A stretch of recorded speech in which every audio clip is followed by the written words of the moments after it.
Hi, everyone. Judge Andrew Napolitano here for Judging Freedom. Today is Tuesday, August 15th, 2023. Phil Giraldi joins us now. Phil, always a pleasure. Thank you very much for coming back to the show.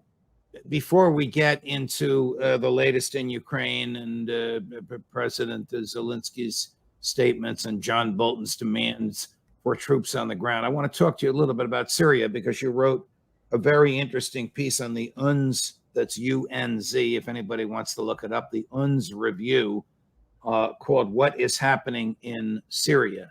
So what is happening in Syria? How much of Syria is controlled by the United States military, and what the hell are we doing there? Yeah, well, that's a series of good questions. The United States has been basically meddling in Syria ever since 2003, when it passed the Syria Accountability Act. And the whole idea has been to punish the Syrians for various assumed crimes and misdemeanors. And this has been done more recently, starting in 2015, by occupying fully 1/3 of the country. And it's not just 1/3 of the country, it's the third of the country that is oil producing, and that also is the best agricultural producing area in Syria.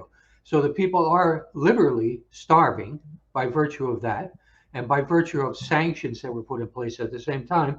And the U.S. has 3 military bases, including an air base, operating inside Syria illegally. And the real irony of this is, of course, we are accusing the Russians of staging an invasion of Ukraine on no grounds, and yet we are doing something much worse because the Russians did have provocation. We had no provocation. Syria did not threaten us in any way, and yet we have invaded Syria, we've occupied Syria, and we're stealing their property. All right, let me make sure I have this straight. This Syrian Accountability Act of 2003, so this is circa George W. Let me liberate the Middle East, let me find the weapons of mass destruction, Bush. Was it a declaration of war? No, actually, it was just a pretext, a bit of writing on paper to create a reason to be able to interfere in Syria. And of course, Syria has been for some years an enemy of Israel, which has occupied part of Syria, the Golan Heights. And the U.S. was in there basically on a pretext to go after the government down there, Bashar al-Assad, for Syria, for Israel, but also for Saudi Arabia, which wanted to build a pipeline through the Middle East and wanted it to go through Syria, which it wanted to control. So we invaded Syria. We occupy 1/3 of it. We have 3 military bases there, one of which is an Air Force base. Do we extract any natural resources without compensating the owners of those resources? Yes, we do extract the oil, and we put it in tankers and we sell it elsewhere. I saw an estimate today that $106 billion worth of oil has been extracted since 2015. And they also are having the agricultural land farmed, and that is exported also. I don't know what the dollar value of that would be, but we're basically doing these things that are the property of the Syrian people, and we're profiting from it. And is the Syrian civil war still going on? Yeah, the Syrian civil war is supported by us in Israel. We actually are claiming that we have troops in Syria to fight ISIS and to fight terrorist groups. But the reality is that we are supporting terrorist groups. Our air base is a center for terrorist groups inside Syria. Israel is supporting ISIS. When ISIS fighters get wounded by the Syrian army in Syria, they go to Israel for medical treatment. Wait a minute. There are people in American federal prisons for providing material assistance to ISIS. And you're telling us that we're supporting Israel. Israel supports ISIS, and Israel takes care of wounded ISIS fighters. Who's wounding the ISIS fighters? The government side in the civil war in Syria? Yeah, that's correct. The government side is the legitimate government of Syria. And the United States has never had a piece of paper endorsed by the United Nations or anyone else saying that we have a legitimate right to be in there. But we're in there supporting both militias and terrorist groups. And I might as well throw into the hopper the Turks have been interfering in there too. What side are the Turks on? Turks are on no one's side except the Turks, but they're attacking the Syrians. And So they have we're doing this to steal oil and to please Prime Minister Netanyahu. And also initially to please the Saudis, but that's no longer in play. So the reasons why we're there are inscrutable. We're not threatened by this. There's no particular reason why we should be there. And I try to point out in my article that this is nonsense, that essentially we go around the world saying we have a right to interfere in your government. We have a right to invade your country if we make a decision to do so. And the decision will be solely based on our views. Is there a calculation of how much money we've spent there? I've never seen that. I don't know what those bases cost. I wonder if one were to look at defense expenditures and stuff like that, if you would even find anything on that. Here's President Assad, the legitimate head of the legitimate government of Syria, in an interview with Sky News last week on August 10th. There were no internal demands for the president to depart. It's important for a president to leave, or to leave his responsibilities, to be more precise, when the people demand it, not due to external interference or external wars. When it's due to internal reasons, that's normal. But when it's because of external war, that's called escape. And me fleeing was never on the cards. So who's demanding that he leave? The Americans, and the Israelis? Well, the United States has been the leading element in terms of wanting Bashar al-Assad out. There were claims back some years ago, I'm sure you've seen, that the Syrian army was using chemical weapons, and this triggered a response from Trump and from some others. And it turned out, of course, this was all fraudulent. The chemical weapons that were being used by the various rebel groups that the United States and Israel were supporting, and the whole thing was a fraud. And based on that fraud, we staged attacks on Syria. This was Donald Trump, and they were totally unwarranted. He was getting false information. He never bothered to check any of it out, and he responded with a military strike, which killed a bunch of people.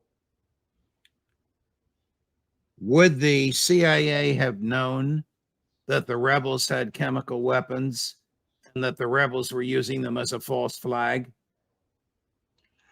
Not only the CIA, but the Defense Department knew too, because they had tracked where these chemical weapons had been fired from. And they were fired from areas that were under the control of the rebel groups that were contacted by the U.S. Is lying the coin of the realm in the intelligence community, whether it's CIA or NSA or DEA, the defense? By the way, what is DEA? Is that all military? Well, or DIA? I'm sorry, DIA. What is that? DIA, yeah.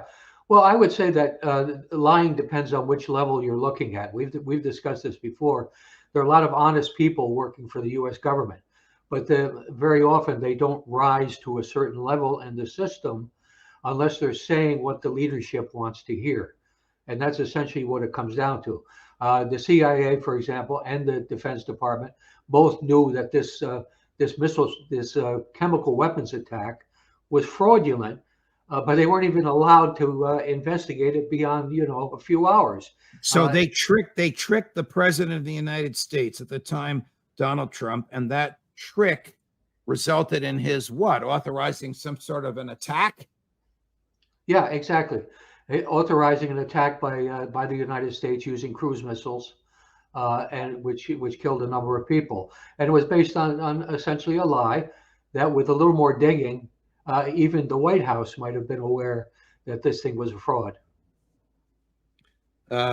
Recently, President Zelensky gave a talk to his country in which he made it sound a matter of fact that Crimea will soon be liberated, and here are our plans for the liberation. As absurd as this sounds, I'd like you to listen to it and like you to share your thoughts. Today, I held a meeting on the content of our return policy, specifically regarding Crimea and its reintegration. It is obvious that after the liberation of Crimea from occupation, economic opportunities, personal security for people, and a sense of real freedom, which has not been there since 2014, will return there. But all of this should not be just abstract. Every detail of the deoccupation of Crimea should have a specific meaning.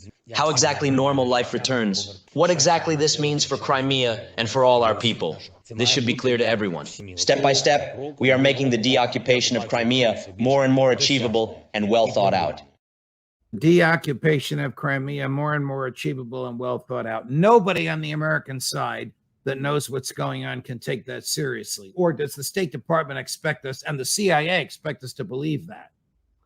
As you say, I don't think anyone on the American or NATO side can even for a minute believe that this is true. The balance of forces in the area, considering the capabilities that Russia have in Crimea and elsewhere in the area, would dictate that this is just not possible.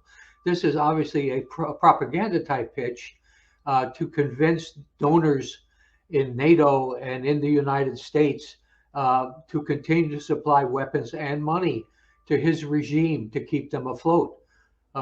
Presumably at some point, he and some of his leading advisors are just going to pull up stakes and get the hell out. But I don't know when that's going to happen. But this is a con job. And if we thought for a second that somebody like Antony Blinken really has a conscience, he would speak up and say, this is not our assessment of the reality in that area. That would cost nothing, and it would show for once in a while that somebody in the White House or close to it can speak the truth. Would a statement like what we just ran from President Zelensky have been run past, directly or indirectly, the CIA before he made it? I'm not sure if it would have been CIA. I have a strong feeling and that there are a lot of neocons who are assisting Zelensky, who are really kind of sitting down with him. American neocons? Yeah, American neocons, are helping him script these things and write what he says and how he says it and what he does. I think it's all very Hollywood. And I think there are Americans there doing this. I'd love to find out exactly who they are, but I have a strong suspicion that this is among his circle of advisors. And beyond that, I would really like to know where he gets his T-shirts. Yeah. Here's the prince of the American neocons, my friend. I guess we're still friends, so maybe he's not happy with what I called him. And former colleague from Fox News, John Bolton, President Trump's national security advisor for a year, who never met a war or never met somebody else's bloodshed that he didn't enjoy seeing. The administration's timid, haphazard approach to aid has fractured U.S. public support. Mr. Biden has compounded this problem with his insistence that the war is about Wilsonian abstractions of democracy versus authoritarianism. Theories about price caps on Russian oil have failed, and Western sanctions generally remain piecemeal and seriously under-enforced. So he wants more weapons, more troops, should have been more and sooner, rather than what we're doing. Well, I hardly would describe it that way. The money that's going to Ukraine just from the United States is significant. And there's a lot of chatter today on the media, which I'm sure you've seen, about how the Biden White House is not doing anything for the poor bastards in Hawaii, and Right. it's dumping another $26 billion on Ukraine. Where are the priorities of our government? What do they see that we don't see? Was there something there in Ukraine that really threatened the survival of the United States? That's the way they're acting, and the way they're talking. Do you have a grasp or an idea of how much money we've spent in Ukraine? I mean, the bill that Mrs. Pelosi and Senator Schumer gave to President Biden the last term of Congress is basically a blank check for 113 billion. Could he possibly have spent all of it or nearly all of it? Because he's now asking for another 24 or 26 or 28 billion. I don't think he's going to get it, but he is asking for it. How much has he spent? Do we know without an inspector general checking on how much has been spent and where it goes? Yeah, well, that's the funny part. Of course, nobody's checking where the money is winding up. The trick with these appropriations is that once you appropriate the money, it's kind of there, and they feed it through the system as they're going along. I've seen estimates that some 100 billion or so has already gone through the pipeline in one form or another as materiel or as cash or various things. The Ukrainian government runs because the United States writes a check every month, and so it's this kind of stuff going on. I would think they're on the take right now for something approaching $200 billion. Wow. $200 billion if Congress has only authorized 113. So they took 87 billion from some other budget item. I don't even know if that's lawful, depending upon where they took it. We don't know how much money the government has spent since 2005 or 2015, whenever you want to start the beginning of the occupation in Syria. They've all taken an oath to uphold the Constitution. You and I took that oath. You before you became an intelligence agent, and I before I became a judge. The Constitution, among other things, says no money shall be spent from the federal treasury, but that which is recorded in a public journal. I mean, that's a joke. Try and figure out what the CIA has spent. These are dangerous times when the president of the United States, whether it's George W. Bush or Barack Obama or Donald Trump or Joe Biden, I'm talking about Syria, can wage a secret war, occupy 1/3 of a country, steal their oil, bleed them dry of their agriculture. The American public doesn't even know about it, Phil. Yeah. Well, when is the last time you've seen a story about what U.S. troops are doing in Mogadishu? Or we're all over the place, and the money comes out of a lot of funds that are kind of secret in terms of any kind of public record coming out on them. I know when I was in the agency, we employees were constantly hearing about money that was being budgeted for. I remember under Ronald Reagan, whom I admire greatly, Bill Casey was running a secret war in Latin America, and I got involved in that to a certain extent because we were using assets that we had in Europe to infiltrate the parties in Central America. So it's a bad game going on.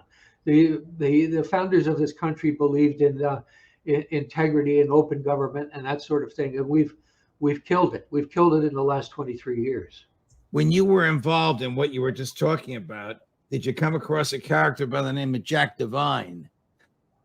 Oh, I know about Jack. I think I've even met him once or twice. He was beyond my grade level. But was he involved in Latin America? Because Larry Johnson indicated that he once worked for Jack Devine as you guys were doing whatever you were doing in Latin America. Yeah, I think he must have been, because he wasn't working. I was working mostly terrorism issues in Europe and the Middle East, and I don't recall him being around there. So Latin America would have been an obvious choice. Has the culture of the CIA always been the same? steal secrets and lie about them? Yeah, yeah. I think if well, in a way, it depends how you define those two expressions. But Okay. lying about it is certainly part of the business. We would call it protecting sources and methods. I asked your friend, my friend, our friend, Ray McGovern, if the CIA spies on Joe and Jill Biden in the White House.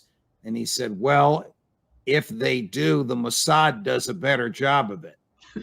So when Prime Minister Netanyahu comes to Washington next month, will he know ahead of time what Joe Biden's going to say to him, because the Mossad has been spying on the White House? I would say absolutely, and I would even go beyond that. I would say that there are people playing both sides of the house within the White House who would be happy to give those notes and meeting arrangements to the Israelis. Wow. Well, that would be a very serious violation. Look at that fellow, Jonathan Pollard, who American naval officer who spied for the Israelis. I think he was free now, but I think he was locked up for 20 years after conviction. Anyway, Phil, always a pleasure, my dear friend. Thank you very much for joining us. Well, thank you for having me. I hope you liked what you saw. And if you did, like, subscribe, and tell a friend. We're at 183,000 subscribers. Our goal is 200,000 by Labor Day. I hope you can help us get there. Just remind your friends, Judging Freedom with Judge Napolitano, looking out for your liberty.